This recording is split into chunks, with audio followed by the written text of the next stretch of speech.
Hello, hello, and welcome back to the Pure Nintendo podcast. This is your weekly dose of all things Nintendo. My name is Gemma, and joining me this week, I have the one and only Kirk. Welcome back, Kirk.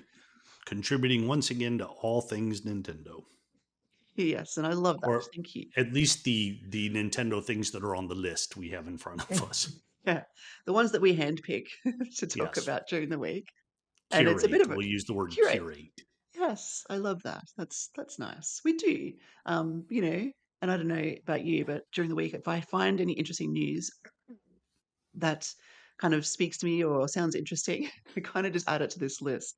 And then, we always talk about it before the show to see what we think should be in or out. But it's a very random list this week, but lots of interesting things. Some very, very interesting things, I would think. For example, to start off with, we've been talking about Tears of the Kingdom a bit on and off, especially during the anniversary recently in May. But there was one player who 100% of the game, which is an achievement in itself. And I think there's not that many people who've done everything, like literally everything. So of course, what's he going to do, right? And he sets about to collect every type of rock in Hyrule in Tears of the Kingdom, which I don't even know if I'm impressed or I I don't know. How would you describe this? I don't even know what that means. What type of rock? Like gemstone and limestone, or like sizes? What type Not of rock? What are we talking about? sizes. He has a list. Okay, and so it's every type of rock, as in bedrock and I don't know, boulder, and even the rare ones that you get solely from fighting an enemy in the gloom, like a gloom rock. I think there's in the list. There's like 40. It's not as Oh, like it is arduous, but for a different reason. But there's 44 or something like that. I think that he's sets about to collect, and he has this like spreadsheet, and he goes through and looks at all the ones that are there. I think there's granite, and then there's like three types of gray stones or something. They're like slightly different, and it's a very amusing video because he starts off creating a little vehicle to carry the rocks because he wants to put them in one place, essentially, is his goal to collect all the rocks and put them in one place somewhere in Hyrule and have this big pile of rocks that he's collected. And and as you know, once you travel too far away from something, it will kind of disappear or respawn in yeah. terms of things you pick up. Yes. So he has to carry them with him at first, and he has this big bundle of rocks he's carrying. He doesn't. His rule initially is not to um, merge them with weapons. What's the word? Fuse them with weapons. So that's a bit of a sticking point. And then, of course, he realizes he needs to do that by the end because he has to go into the gloom for some of these rocks, and he can't. He just can't take it all with him. He can't climb up the mountains to get to some places. There's a lot of caves that he visits, obviously, because rocks tend to be in caves. It's a really interesting thing, and the video is good. We might link it actually, but the video is good because it's not. It's only a 20-minute video, and he obviously cuts it, so it's edited. I think it must have taken him much longer than 20 minutes. I mean, it takes 20 minutes just to get from.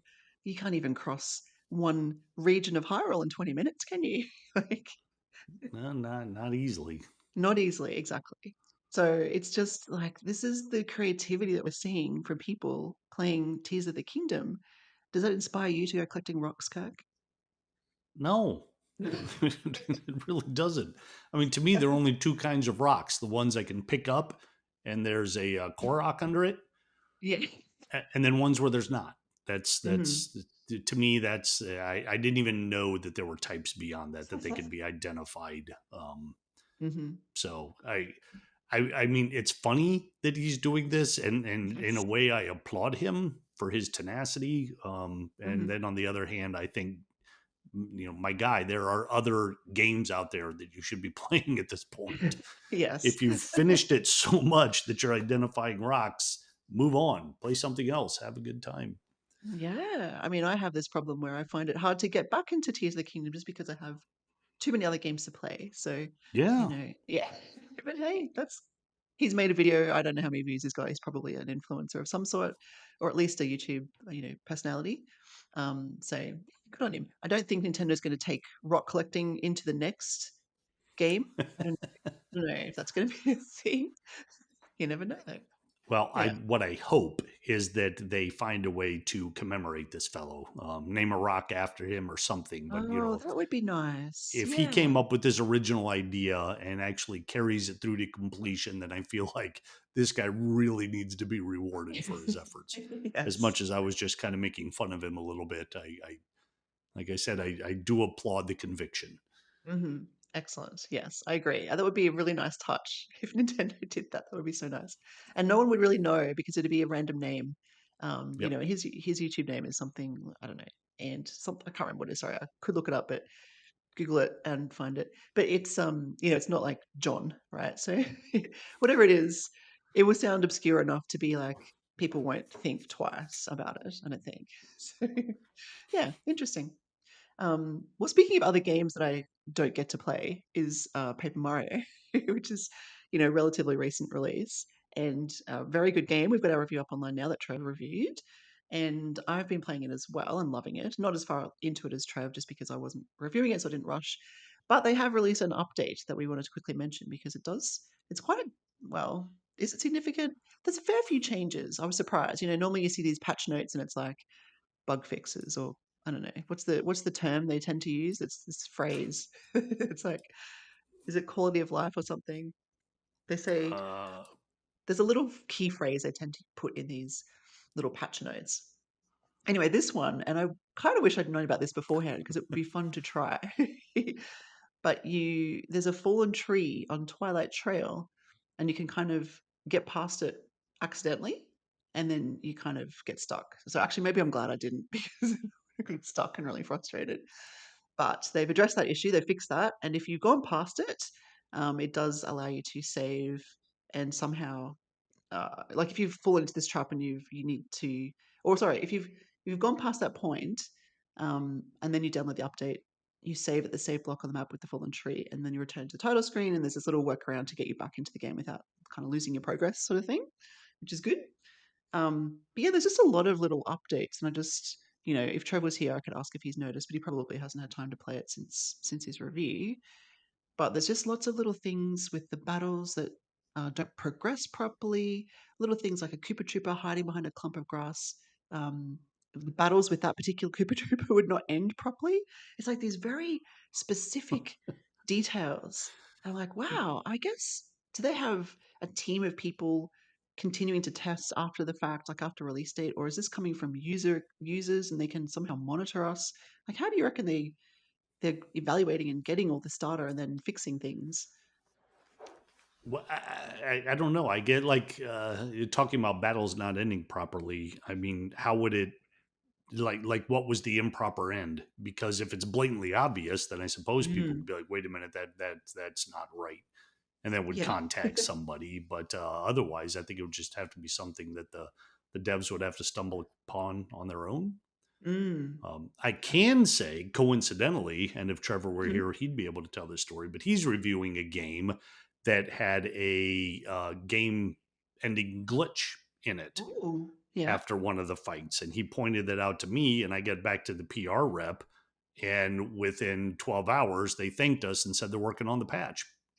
Well, that's cool. So that's another way people can find out is reviewers find these things while they're playing the games. Mm, mhm. And, since we know who to contact right away, we can get that done. So, That's a good point because a general player probably doesn't know. I mean, you could contact Nintendo through their general contact center, call yeah. center, whatever, or email center. Whether that filters through or how long that might take, who knows? But yeah, especially if it's a smaller game or an indie game.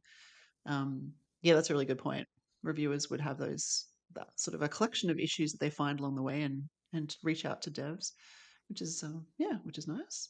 Yeah. Can you? And we like to do that, rather than giving a game a bad review because of something like that. Let's find out what the issue is, find out if it's being worked on, and point that Yes. out. So I think there have been a few times where it's at least been acknowledged. Sometimes they get back to us, sometimes they don't. These people did. Yeah.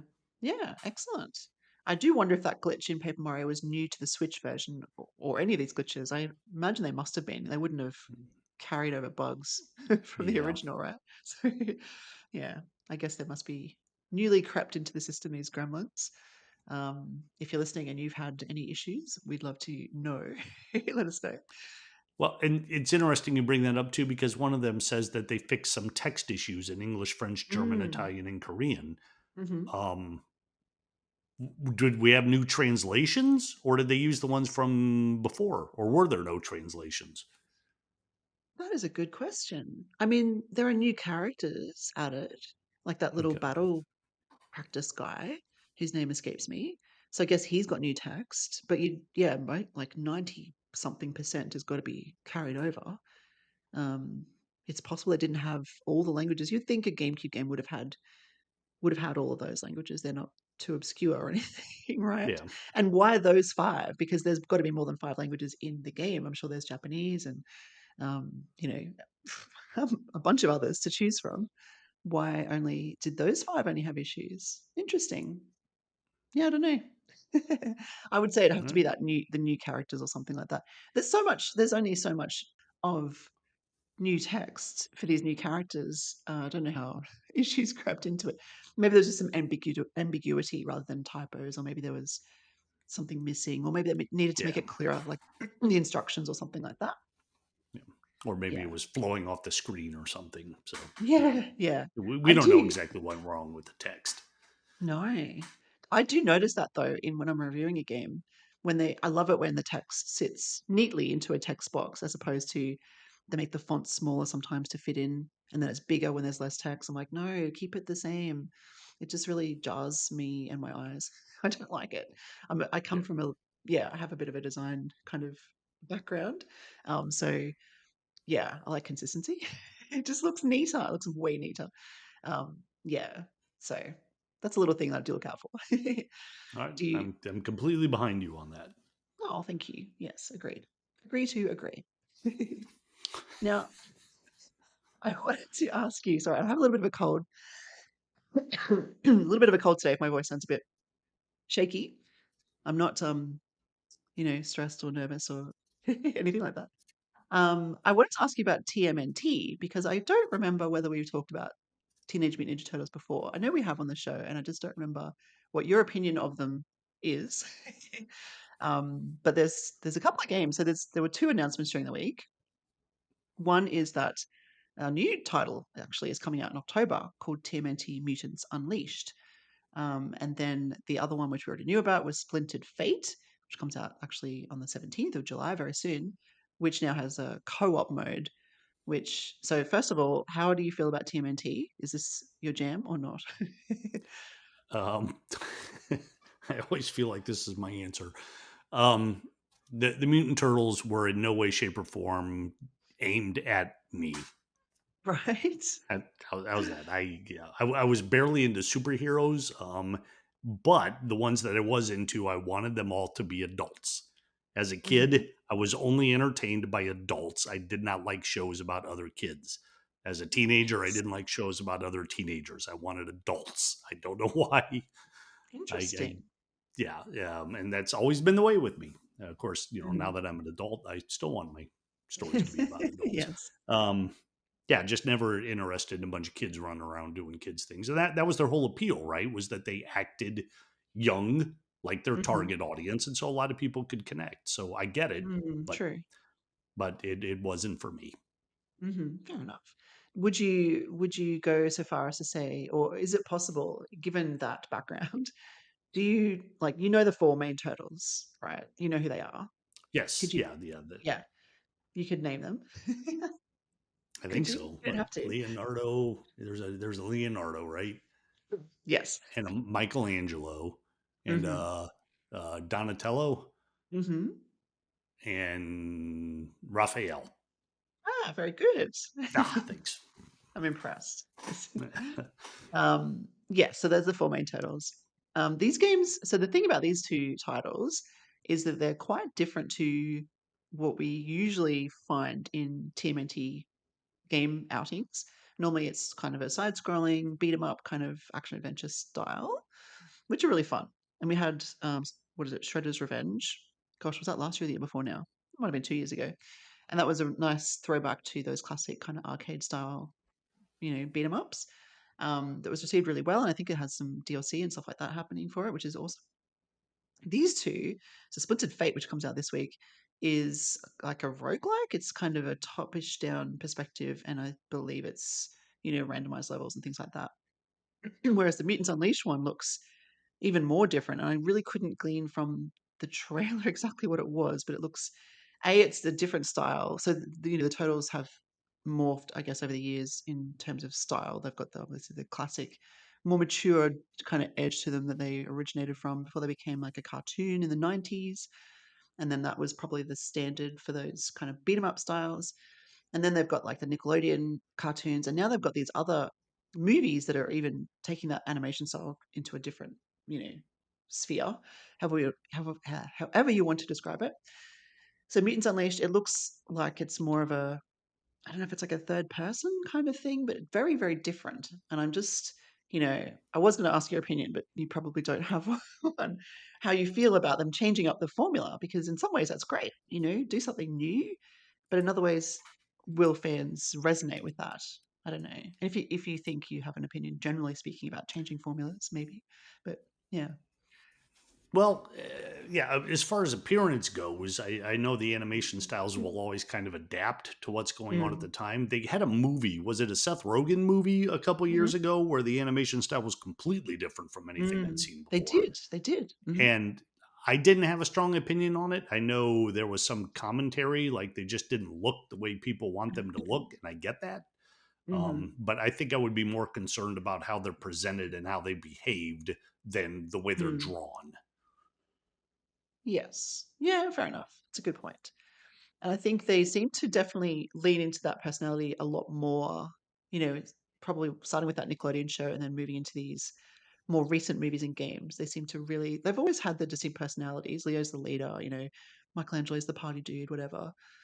But they've really pushed that further, as far as I can tell. It seems like they're more, and maybe it's even more, they're more immature, like they kind of younger, like even in the older ones they were a little bit mature, they were teenagers, but they kind of had the weight of the world on their shoulder a little bit. And now they seem to be a bit more younger teenagers and maybe less mature, if that makes sense from what I can gather. They're I don't know. the tweenage mutant ninja turtles. Yes, that's good. Yeah. Anyway, I don't know how I feel about it. I would probably say Splintered Fate looks quite good. I'm not a huge roguelike fan, but I like the style of the game. I like that it has co-op, and I just don't know whether that was a marketing ploy. I can't believe it would not have co-op. Like that just seems bizarre.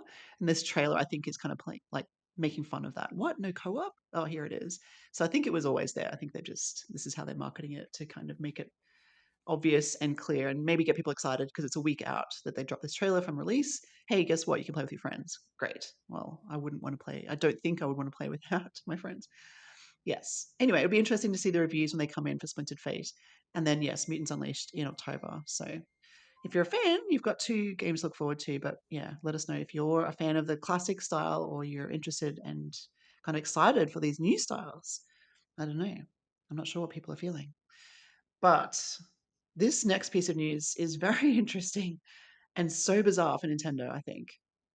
There was this teaser trailer dropped just a few days ago, like during late last week. Was it like Thursday or something? Wednesday, Thursday, something like that. Yeah, at least midweek. Yeah, Yeah, and it was I'm going to say Emio, Emio. I that's don't know how if I that. was going. Yeah. Yeah, So it's a very short trailer. I think it's 19 seconds, something like that. It's like this. It's obviously some kind of horror theme. Just it's jarring for a Nintendo, for Nintendo, right? 'Cause it's on the Nintendo official YouTube channel. It's got the Nintendo branding, like I think it has the Switch logo at the start, and then it finishes with the red Nintendo screen. It's just a man or person, I should say, standing in the middle of the screen with a paper bag on his head or her head and a smiley face. People were calling it the Smiling Man. I think there was a code name even before the trailer dropped. There was these kind of rumors of something just a day or two before that. What on earth? What do we think of this? This is some kind of horror game maybe that's coming out. What do you think, Kirk? well, my first completely inaccurate thought, and I knew it was inaccurate, was that you know how whenever people lose the copyright to something, some horror company Mm. comes along, like it just happened with Winnie the Pooh and Oh all these yes, things, like they're doing. Yeah, yes. so like, how did how did Nintendo lose the rights to Mario so quickly, and now we've already got the it's Emio horror movie. Oh my Um, gosh, that's actually hilarious. I love that. no, yeah. So let's hope that's not the case. No, Um, me neither. Yeah. but yeah, I didn't actually watch any of the clips. I just saw like the initial screen of what looked like a wall or maybe like a stage with a curtain. I don't know what it was. But then I stumbled upon the news, courtesy of Nintendo Life, that Hmm. Bluebird team has announced that they're working on a horror game, and I think they said it's for Nintendo, or maybe they didn't even say it was a horror game, with the codename Project M. Mm. Yes, Project Which with M. Emio, I thought here's Bluebird, and they make some of the best horror games out there. They did Layers of Fear, which I absolutely loved, Hmm. and that's on the Switch. But I originally played it on the Mac. So if that's the case, and Nintendo's just giving us another horror game from Bluebird, then I'm ready to go. Yeah. Yeah. Well, I think so too. I mean, if it's the same one, it's definitely being co-produced with Nintendo. So they Yeah, say working in cooperation with the world's best game creators for Nintendo platforms. So that's pretty cool. And yeah, like I said, the trailer itself certainly it's on Nintendo's channel and it has the Nintendo logo. Very much Nintendo is behind it. So yeah, if Bloober is involved, they certainly know what they're doing. So this is going to be a very yes, interesting, very interesting outing. Um, yeah, so it's a bit early for horror, but maybe this is, I guess it's July. Could be a Halloween release, October potentially. yeah, Or I do you think think so. We're it's, not too far off. yeah, depends, I guess, whereabouts they are. If this is just a teaser for an announcement or a teaser for, like, we don't know how far they into into the game they are. They could just be starting development, but you would think maybe not at this point with the Switch's life cycle, etc. I would say that's a good time, July, to get us to October to tease us, and then maybe an official trailer next month or something like that. They wouldn't want to leave it. I think when you do a teaser, you kind of have to follow it up relatively quickly because people are talking about it right now, but Yeah, then eventually, well, pretty soon it's going to drop off the radar because other things come up, and we'll be talking about something else next week, unless they do drop a trailer for this, of course. So yeah, it's interesting. It's and I guess it's good. We've talked about recently as well how Nintendo is generally family friendly and quite light kind of themes with their games, but then they have things like Metroid Prime, which are a bit more mature and a bit darker. And this is obviously leaning very much into that dark space. I think it's yeah. even received a rating now, and I don't know what it is in the US, but I think in Australia it's MA rated, which is 15 plus. So it's very mature, very horror themed. I think they talk about disturbing themes, things like that. You didn't happen to catch the US theme? It might have just been M, maybe in the US. Do they have MA? Is that a rating in the US? Yeah, I think there's one above M. I can't remember what it is. Maybe it is MA. Like before R kind of thing.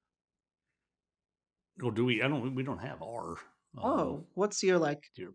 Well, for mature? Like, movies we do. For movies we do, but I don't oh, think I don't think games come in with that rating. okay, right, Yeah, fair enough. most of it is most of them won't go any higher than M. Mhm. Yeah, E, no, T, and M for the most part. right. Yeah, well, this would definitely fit into the M category. Project M, and it's M rated, so Yeah, there's a nice little tie-in there. Yeah. So, yeah, and the good thing about Bluebird too, going back to the games that I played by them, they mhm, don't rely on. I mean, they have jump scares, but they don't usually rely on gore or like really heavy. And again, I'm not opposed to that. I think that games are scarier when they fill you with a sense of dread, and as you play, they kind of build that up. So like even just moving or turning around becomes something that you think is going to go wrong. Um, so I mm, if Nintendo is going to put out a horror game, I would much rather it be something from Bloober because they know how to make games like that scary, as opposed to mhm. relying on the gimmicks. Yeah, it's an excellent point. Yes, I agree. I think it's It's almost like cheap kind of horror. Not cheap exactly. Like there's a place for jump scare. There's a place for Oh yeah, horror yeah. They're and a lot gore. of fun. Yeah, movies, Oh, games, totally. jump scares are a lot of fun with people. Yes, and I'm a huge horror movie fan. Less so the games because I feel like they're too immersive for me and I do get quite scared. Movies, I can detach myself a little bit more. I think we might have talked about that last Halloween, but yes, um, movies are fine. I'm totally fine with horror movies. I quite enjoy them.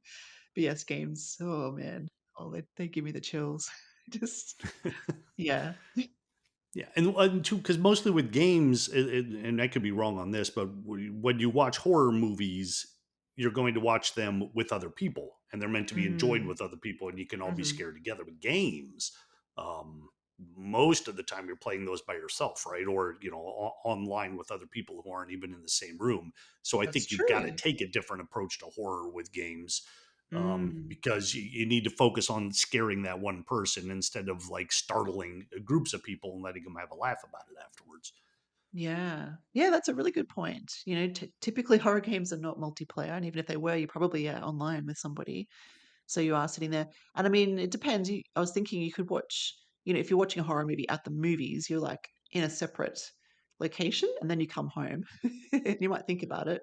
You might Yeah. see some noise, hear a noise that scares you, but you could, yeah. But when you're in a horror movie, it's like it's in your lounge room, and it's like it's kind of there. I suppose you could watch a horror movie at home though, so that does kind of defeat the purpose of my point there a little bit. But yes, interesting. Yeah, well, I don't know. I suppose it could be this. I don't know if it is this Project M. It could be though. Do you think there's a really high chance of that, or do you think It seems like a really weird coincidence, it for it does, not to doesn't be it? connected. I'm not so Mm. sure of it that if it comes out that it's not, that I would be completely flummoxed. But yeah, I think I would lean towards Bloober putting together or working with Nintendo on some kind of horror game for a close to Halloween release. Yeah, and Project M.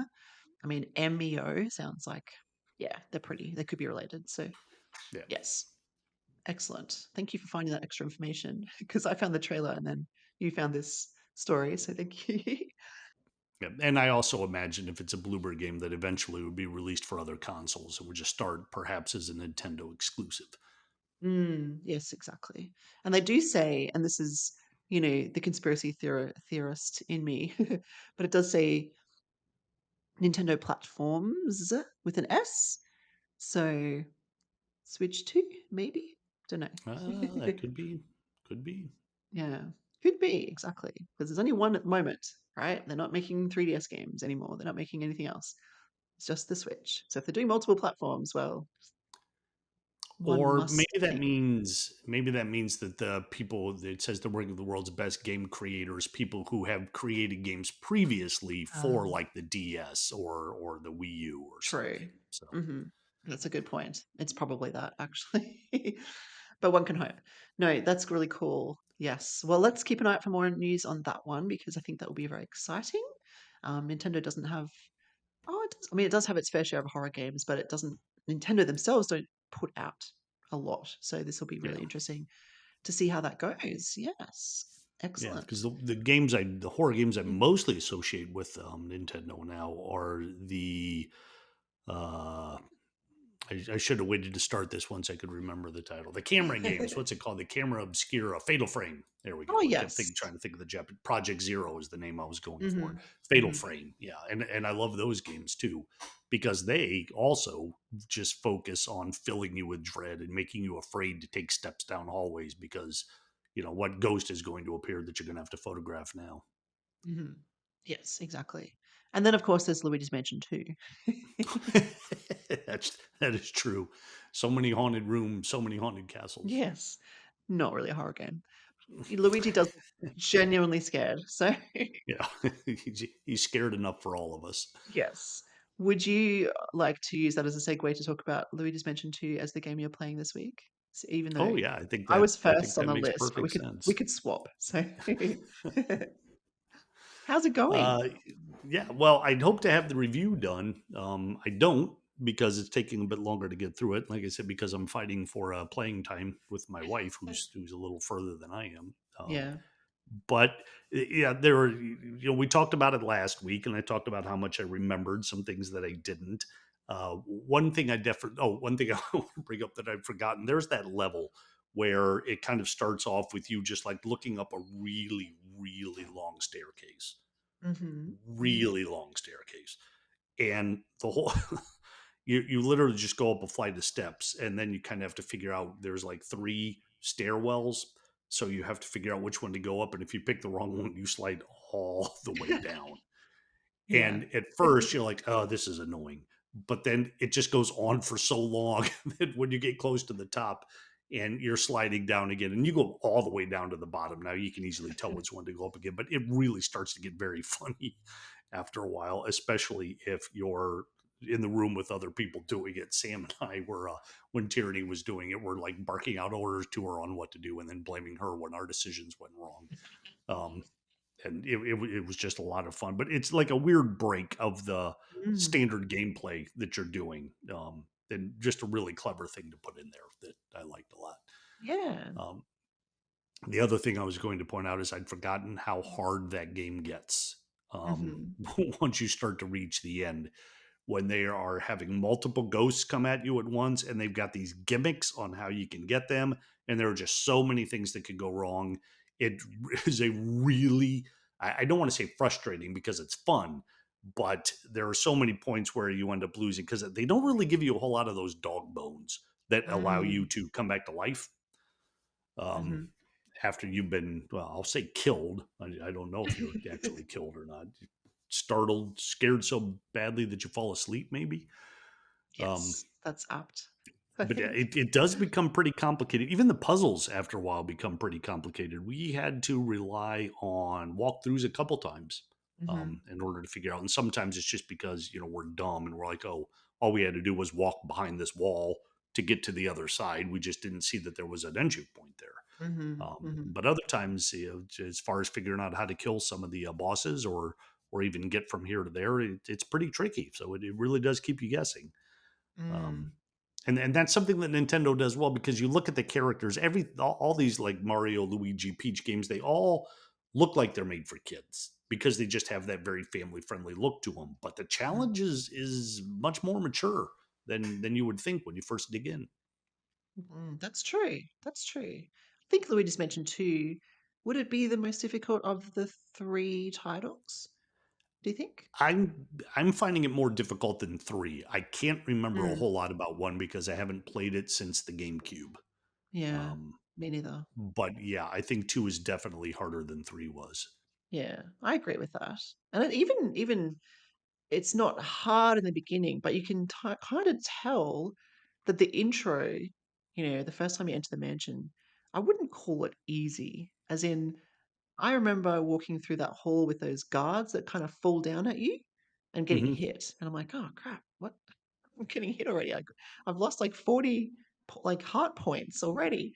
And then I realized I needed a key, so to go back through these things and avoid them, and then I couldn't find the key. It was well hidden, and there's fans and there's carpets. Even just in that little, there's like 4 rooms to explore in that first little bit. Oh, before you get to the big kind of opening with the fountain or whatever. But initially, the 4 rooms, it's not hard, but it kind of sets up that it's not easy right from the very get go. I think, yeah, for me anyway. Yeah, yeah, I think so. And aside from it being difficult, there's also, and I think we talked about it last week, there aren't really any good save points. Mm, So hmm. you can get all the way through a level and then you get killed by the boss.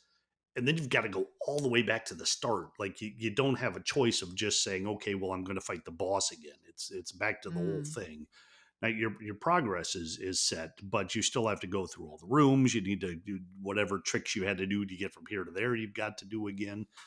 Um, mm, and on top of that, like you could get all the way through the level and not get all of the collectibles or find the boo that's hidden. hmm. So then you're going back, if you want to 100% it, or at least get a better rating, then you've got to go back and redo it anyway. So there's a lot of backtracking on it. Now, Hmm. once you've figured out how to get from here to there, you know what tricks to do. It's a lot easier. You're not just like randomly, pulling on every curtain in the room because you know what's going to work and what's not. so the second and third trips do through go faster. But Mm, true. I always figured with games like this, it's because they didn't last a long time back then, and this made the experience last longer. You can't finish it in a week; it's going to take you 3 weeks, 4 weeks, because you're going to have to, replay a lot. Yeah. Yeah. Now games are made where just progressing straight through the story, and again, I'm going back to my JRPGs, but for Mhm. example, you're playing 40 hours, 80 hours, 120 hours, so they do allow you to save more often because you're Mm. already getting so much time on this game that going back and redoing things isn't part of the process. And I think with Luigi's Mansion 2, it was made at a time where replaying was part of the process, and they chose to just leave that as part of the process. Yeah. Yeah. That makes sense. It seems a little frustrating in 2024. But yeah, you get where it's come from. And they do, like, sometimes they'll add that feature in when they redo a game, won't they? Like Super Mario RPG, I think, had a save point anywhere, but then they must do it case by case. It's not like, hey, it's 2020, whatever, let's add a save feature. They do it case by case. So Paper Mario was the same. It didn't have a save feature added. You had to find the save points. So Mm. yeah, interesting. Very interesting. I don't know what there's probably no right answer because how long would you estimate the game would be if you didn't save? If you were able to save at any point and just redo boss battles, that would save you what, half an hour each time or something? How long does it take to get through? Maybe not quite an hour. 20 to 30 minutes, depending on the level. Yeah, I would. Yeah, I think it's could per level. Now, if you Mm. because if I play through and I survive the whole level and I do collect everything that I want, then I'm done. But going back through and replaying some of these, especially later on, because they get bigger and bigger as you go in. Mm. Mhm. They could take and I'd say anywhere from an extra 20 minutes to an hour to replay Mhm. something, depending on what exactly you have to find and do. Yeah. And I guess it does give you the chance to do the collectibles, you Yeah. might not be motivated enough to do it, but if you have to do it, you might as well look for stuff along the way, potentially. I don't know. Yeah, and the funny thing too is when you do complete a level and you look at what you didn't do, then there's always that point of, all right, is that enough for me to go and redo this, or do I want to keep pushing ahead? Yeah. So you always, Yes. yeah, because we've never gotten everything that we could get. I think only on a couple levels did we ever like get a gold medal. Um, It's tricky. Yeah. And they've just hidden so much into it. And I guess yeah, it's part and parcel of the theme of, the Haunted Mansion, but just with like I said, even just having fans and carpets and cupboards and curtains and all sorts of things. They're just the basic mm, ones, but they go to town on these hidden hidden objects, don't they? It's like, yeah, yeah. like there must have been a lot of fun to develop. Like, do Mm. they put together the whole room? Then they're like, okay, what can we hide behind this? What can we hide behind this? Or is it like, well, we got to hide stuff. Let's throw some Yeah. stuff in the closet that they have to pull out. And Yeah. Yeah. It's very well done. It's yeah, interesting. Mm. yeah. Yes. But whether you're playing through, like I said, playing it through the levels the second and third time isn't quite as fun, but you still do it because it's fun enough to keep Yeah. going through the game. And who knows what you're going to find and make it worth it. Mhm. That's a really good point. Yeah, if it's fun enough to warrant that replay. Yeah. How's your brew collecting going? Have you found many Um, brews? yeah, you get like a whole row of like those little gems that you can collect. Mhm. Um, I don't think that I've ever gotten all of them. Mm. Maybe once or twice. What's frustrating is when you're playing through the level again and you find something and you're excited, and then you realize, oh, I already got that one. Yes. Because it remembers, so it's like, I don't get to add this to anything. Um, Yeah, that's true. Like, at least it does remember the things. If you lost your actual progress in terms of collectibles, that would be super annoying. So at yeah, least there's that. Yeah, yeah. that would be yeah, I would not enjoy that. Excellent. Sounds like you're having a good time with it. So Yeah, and definitely. although another reason why the review's late is because we've still been so focused on story that I have Mhm. yet to even approach the multiplayer options. So I've Mm. got to do that before I finish the review. Yeah, I'm interested to hear whether it's similar to Luigi's Mansion 3 or different or better or whatever. I don't know. Yes, but it should be What interesting. did Luigi? Yeah, yeah. Okay, I do remember because yeah, there's the difference in that Luigi's Mansion 3 had co-op for the story mode too, and this one doesn't. But Luigi's Mansion Mm, 3 did have those party games that this one does. So I'll be curious to compare them once I finally dig in. yeah, it would have been nice to have the co-op in this one, but I guess that's a huge change, I suppose. But yeah, Yeah, they would have had to write in like a whole second character or something, or change the mm, puzzles. Because if you're going to have co-op, then yeah, you've got to have a reason for two people to work in tandem. yeah, that's And true. Mm, yeah. Anyway, they must have made that decision. You could just add someone in and work together, but I guess that's a bit of a what's the word? It's just not as robust, I suppose, as yeah. The challenges that yeah, they set in Luigi's Mansion 3 were specifically made for having two people, for example. yeah, And Guigi had his, had his role to play. So yep. yes, exactly. Well, thank you. That's an awesome wrap up of Luigi's Mansion 2. We look forward to seeing your final thoughts when they pop up online shortly, I'm sure. What am I playing this week? I'm playing a little game called There's No Dinosaurs 2, which is such a treat, really. It's just a lovely little puzzle game. It's actually a hidden object game. I'm not familiar with There's No Dinosaurs 1 at all. I've never heard of this series. Have you before? If I had, I would have written them a letter and asked them to correct the grammar in their title. Yeah. There are no dinosaurs. Yeah, Not there thank is you. no dinosaurs.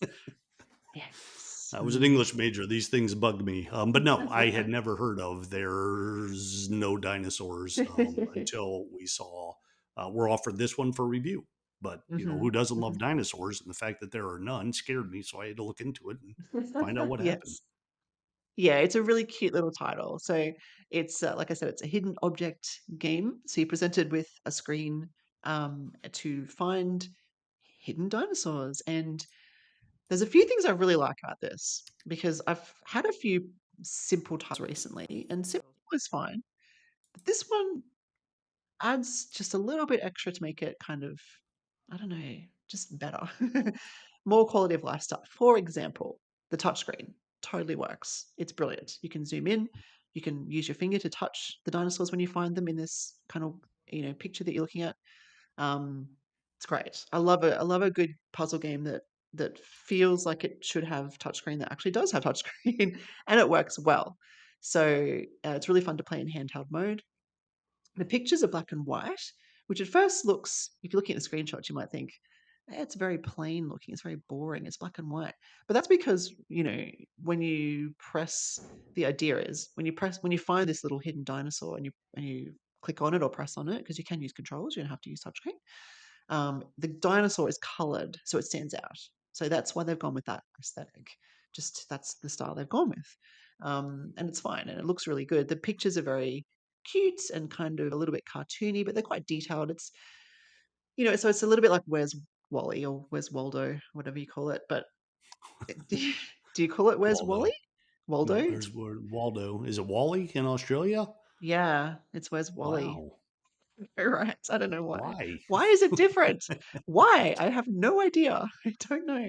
Why do they change things just for regions? It doesn't make sense. I don't know because it makes me sound silly when I say where's Wally, but it's where's Waldo. Anyway, I digress. But yes, it's like that, except you're not looking at like hordes of people and then trying to find a certain person, which is the Waldo experience. It's a room, for example, say a library, and there's books and there's a few people, there's a few objects, there's chairs and there's bookcases or whatever, and the dinosaurs are quite small. They're not like giant life-size dinosaurs. They're not alive, but if when they were alive they were huge.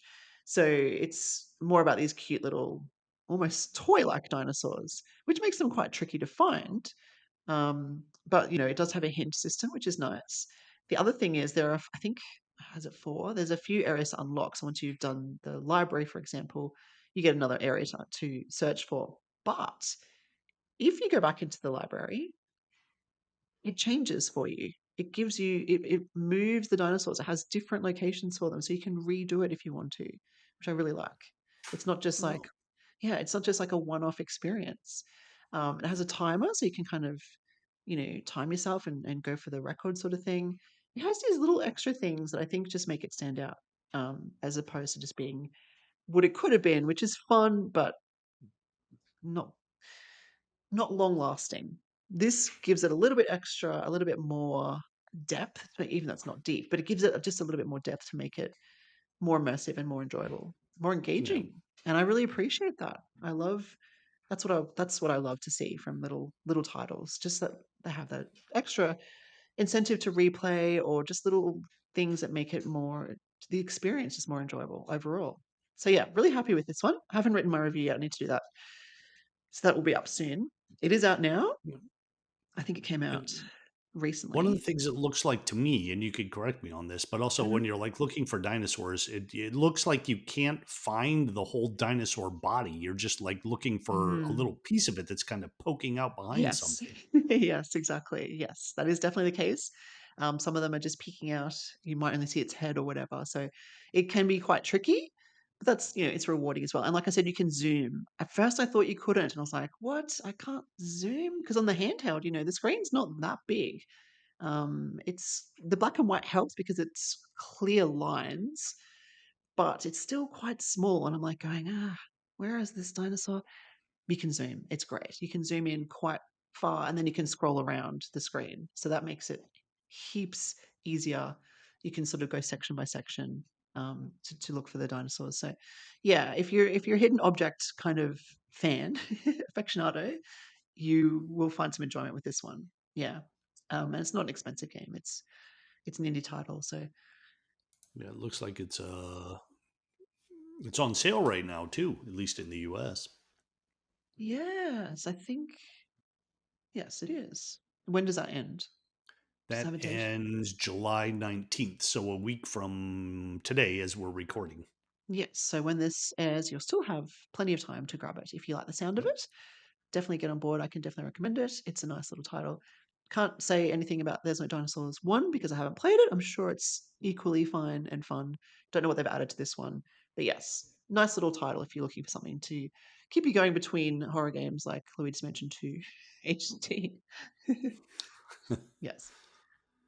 So I thought since we're not playing a lot this week, we could just have a quick discussion on games that are coming out or have just recently come out because we had a Nintendo Direct recently. There's quite a good lineup of games on the horizon. This week, what's happening is, first of all, if this is out now, is the free update to Nintendo Switch Sports, which is the basketball update.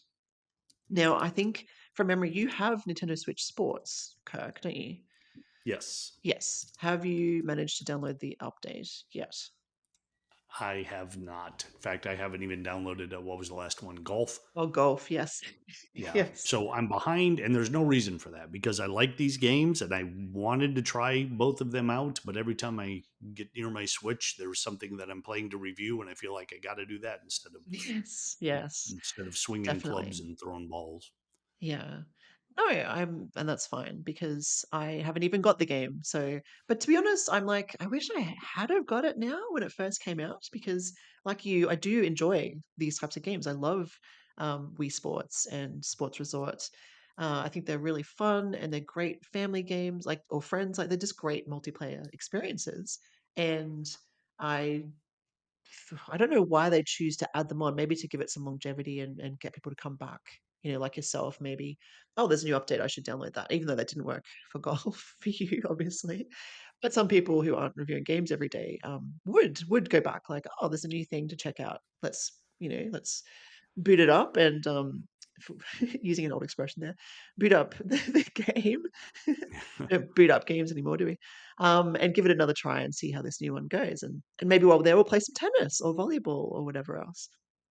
So yeah, I guess that's their kind of strategy there. I'm just like, should I get it? Because we're pretty close to the end of the life cycle. How much time will I spend with it? Given the price tag is kind of high because it's a first party Yeah. title. Yeah, and I'm kind of like, if this was like 2 or 3 years ago, maybe I would. Maybe I should have when it first came out. And like I said, I regret it. My brother does have it, so I think I just need to go to my family's house and get him to download it and play it with him. I think, um, or borrow it if he's got it on cartridge. I don't know if he downloaded it or not. Anyway, That's a me problem. Yes, so that's out now. So if you're listening and you haven't, if you're a fan and you haven't downloaded it yet, go ahead and do that because it is free. That's one good thing at least. It's not, because the game itself, like I said, it's not cheap. So having these additions at least for free, it kind of makes it feel like you're getting good value for money in the long run, especially if you have had the game for a number of years. You would have got good value out of it. Absolutely. Um, so the other one, or the other two, sorry, there's Nintendo World Championships NES Edition. It's coming out on July the 18th. I'm pretty excited about this one. I think I might have to pick it up. I just I love the idea of these kind of mini challenging sort of levels based on classic titles, a bit like, uh, that kind of NES remixes that they had back in the day. So I hope it turns out well. I hope it's fun. It does look fun to me. And that one's out on, yeah, Thursday the 18th. So if I happen to pick it up during the week, we could talk about it on next week's show. But that's coming out during the week, so keep an eye out for that one. Are you interested in all out that one, Kirk? I don't think I am, mainly because I didn't have an NES, so I don't have the nostalgia for a lot of these Mm, games that people do. I would be more into something like this. I think I may have mentioned before, like if there was an Intellivision one. I played yes. a lot of those games, so I would get into that. Or even like a classic arcade one where it was like a straight Donkey Kong or Berserk or Space Invaders or all these where Mm, they took these games that I played a lot and then gave me tiny versions of them, but I just haven't played a lot of the games that they're going to have in Nintendo World Championships. mhm. So no strong Yeah. connection to make me want to do that. Yeah, no, that makes perfect sense. I think I have to think that the target audience is, people who play the NES at some point, right? Um, it could be just Nintendo fans in general, but you'd have to be pretty on board to want to play games you've never played before in short bursts in challenging ways. Like if you didn't grow up or you haven't revisited the likes of the original Mario Brothers or Zelda 2 or something, it's not going to have the same impact. Like, it's still going to be fun because you still have a challenge. You still have to you complete the challenge and compete with for time, best time or whatever. I guess there's some sort of rating system, maybe a gold medal type of situation, or I think there's a list. Isn't there some sort of list of challenges you have to complete? Like do this in this time, collect this or this number of this, or don't get hit by enemies or something like that. There's like a whole Yeah. list of challenges to complete, Yeah, and I think which they give you different ways, like different tasks to perform. So even though it's one Mhm, game that mhm. you've always played a certain way, you now have to completely rethink it and do it differently in order to get that done. Yeah, So and I yeah, I really understand yeah. the appeal of the challenge like that. Yeah, Mhm. Yes. Well, let's petition for an Intellivision version and see how we go. You never I know think your I'd luck, have to right? do that myself. Yeah. Well, in between, I'm sure in your spare time, you've got time for that, right? Yeah, yeah, I'll put that together. No time for basketball or golf, but you've got time to put together an Intellivision Absolutely. collection. Yes. The games were a lot simpler back then, so there's only so much you Mm. could do with a snafu or sea battle. Yeah, true. I will be very interested to see which games make the cut because there's the obvious ones, but what else would get into the mix? I'm sure there's some obscure ones that you can Oh, find. sure. Space Battle, Star Strike, Utopia, the Tron games. Oh, Oh, no, there you we'd have go. to license those. That might be too difficult. Never mind. Yeah, I don't think Disney would want to be part of that unless they buy Yeah. in television. Yeah, not too late. Atari already did. Yeah, they'd have to But buy Disney can buy Atari. Atari. Yeah. Yes.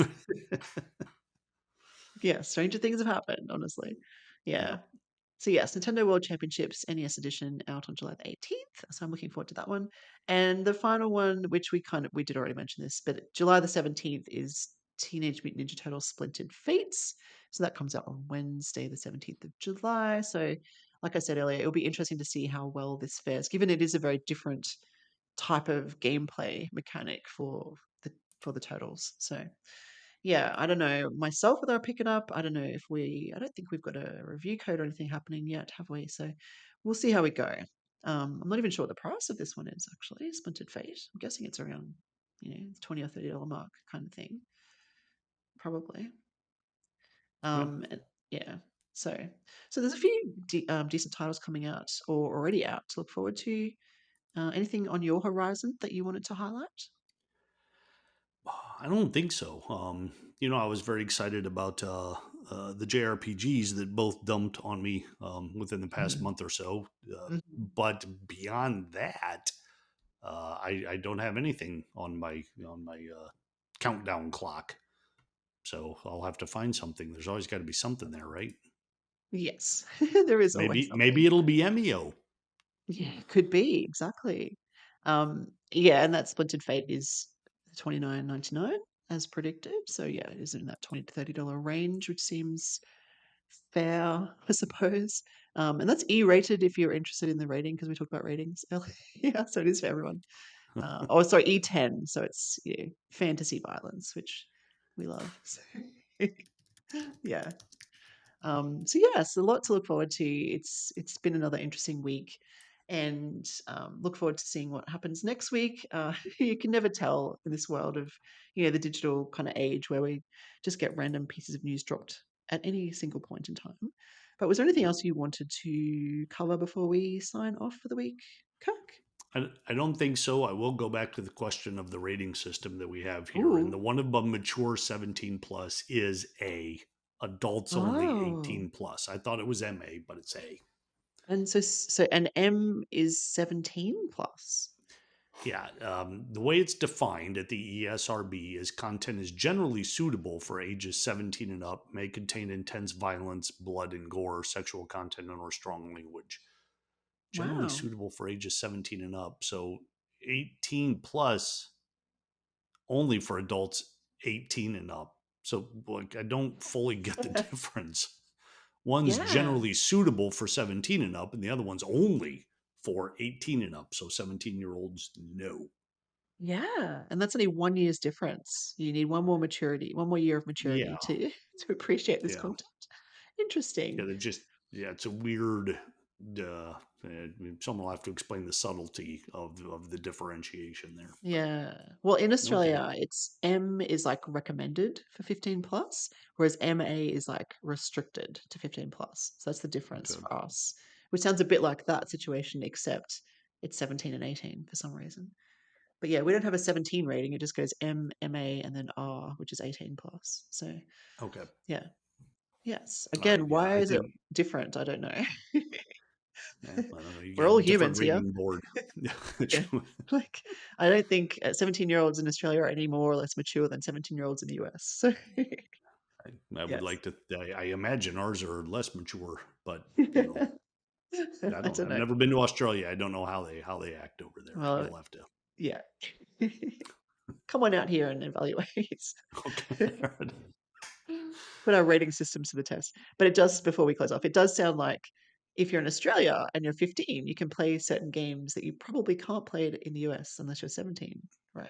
Well, I mean, yeah, you can't play is a little harsh. Any Okay. gaming, they're going to sell it to whoever wants to buy it. Right.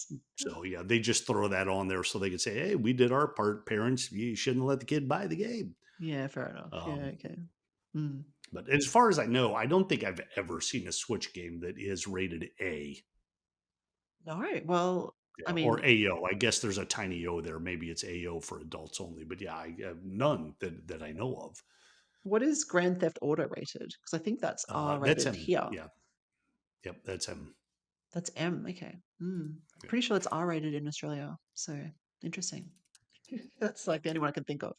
Yeah. Very interesting. All right. Well, thank you for clarifying before we close off. That's good to know. Thank you so much for joining me again this week. Thank you, listeners, for tuning in and listening to all things Nintendo from our perspective.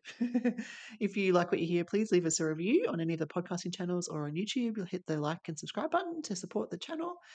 We're also putting out our next issue of the Pure Nintendo magazine. If you'd like to get yourself a copy, we'd love to get it into your hands. So head on over to patreon.com/Pure Nintendo and join in on the fun. And you can follow us on social media, of course, just at Pure Nintendo on the likes of Twitter and Blue Sky and Mastodon. And until next week, thank you and game on, everybody. Bye.